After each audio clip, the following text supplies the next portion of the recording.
अस्सलामुअलैकुम, welcome to the दानियाल्स kitchen. उम्मीद है कि आप सब खैरियत से होंगे। आज मैं आपके लिए लाई हूँ बहुत ही मज़ेदार सी बीफ टिक्का बोटी कढ़ाई, जो कि बहुत ही लजीज बनती है। और ये बहुत बड़े बड़े रेस्टोरेंट की रेसिपी है, जो आम रेस्टोरेंट में आपको नहीं मिलेगी। ये इतनी ही जायकेदार डिश है।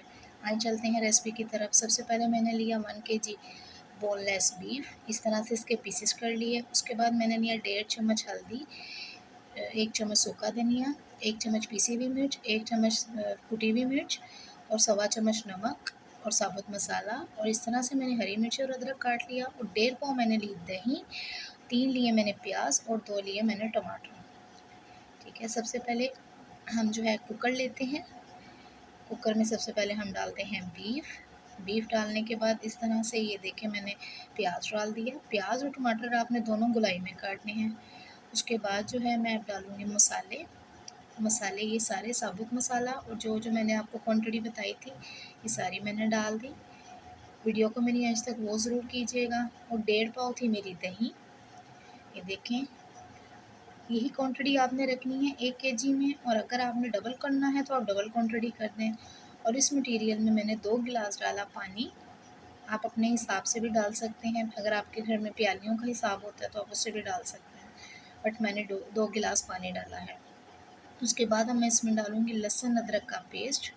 बीफ हो मटन हो, आपको पता है कि उसमें ज़्यादा से ज़्यादा लहसुन अदरक का पेस्ट यूज़ होता है। इसलिए मैंने इसमें 3 बड़े चम्मच जो हैं वो मैंने डाल दिए, ताकि अच्छे तरीके से इसकी स्मेल वगैरह ख़त्म हो जाए। ये सारी चीज़ें आपने इकट्ठी डालनी है। इकट्ठी डालने के बाद आपने लगा देना है इसको कुकर। कुकर लगाना है आपने कम से कम 20 से 22 मिनट, क्योंकि ये बीफ है और इसके पीसेस छोटे हैं, तो ये 20 से 22 मिनट में बेहतरीन गल जाएगा। वैसे मोस्टली आधा घंटा बीफ को लगता है गलने में। उसके बाद जब इसकी स्टीम निकल जाएगी तो मैं आपको कुकर दिखाती हूँ। इस तरह से हल्का हल्का सा पानी रहेगा इसमें। आपने इस पानी को करना है ड्राई करने के बाद आपने इसमें डालना है हल्का सा पहले ऑयल।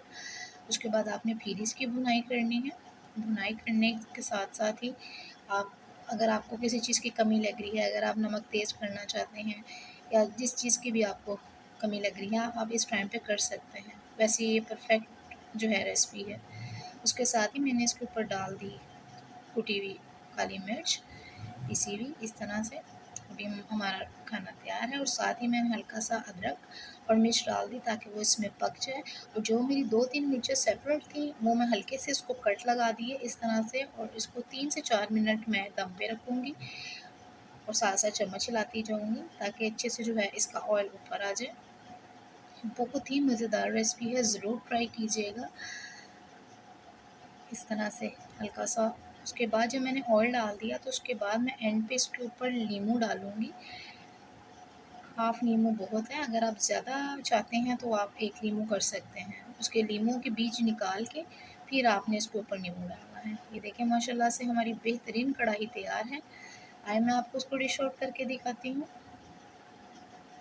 ये देखें, ज़बरदस्त ही हमारी रेसिपी है। अपने घर ज़रूर ट्राई कीजिएगा। बड़ी ही मज़ेदार सी चटपटी सी ये रेसिपी है। वीडियो को मेरी अंत तक वॉच किया करें, ताकि आपसे कोई स्टेप मिस ना हो। अगर आपको मेरी वीडियो अच्छी लगी, वीडियो को लाइक करें, चैनल को सब्सक्राइब करें और बेल आइकन के बटन को दबाएं, ताकि हर आने वाली वीडियो आप तक पहुंचे। और मेरी वीडियो अपने दोस्तों में भी शेयर करें। जज़ाकल्लाह।